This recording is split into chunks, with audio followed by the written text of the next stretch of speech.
তেলের যে উদ্ভূত পরিস্থিতি সৃষ্টি হয়েছিল সাতক্ষীরায় কিন্তু এখনও সেই একই পরিস্থিতি রয়েছে। আমি যে স্টেশনটিতে রয়েছি লস্কর ফিলিং স্টেশন, এখানে কিছুক্ষণ আগেও শতাধিক বাইকারের লাইন ছিল, কিন্তু তারা অপেক্ষায় ছিলেন তেল নেয়ার জন্য। কিন্তু কর্তৃপক্ষ যখন জানিয়েছেন যে এখানে পেট্রোল বা অকটেন এবং ডিজেল কোনোটাই সরবরাহ নেই, তখন কিন্তু বাইকাররা এখান থেকে ধীরে ধীরে সবাই চলে গেছেন। তারা দীর্ঘক্ষণ অপেক্ষা করেছেন।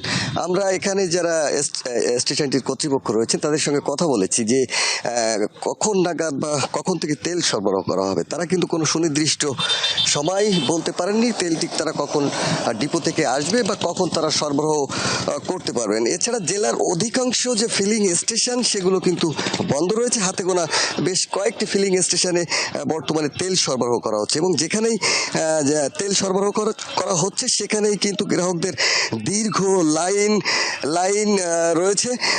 এবং যারা গ্রাহকদের যে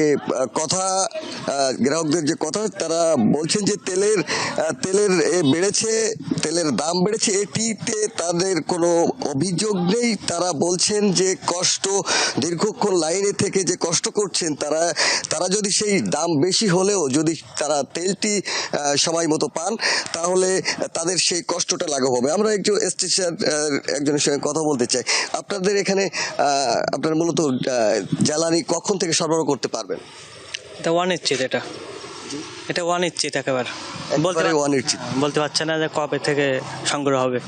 মানে অনিশ্চিত কেন? মানে এটার সৃষ্টি হলো কেন এমন ওই যে বিদেশের যে যুদ্ধ চলছে এর অজুহাত দিচ্ছে সবাই, এর জন্য জ্বালানি বন্ধ হয়ে গেছে।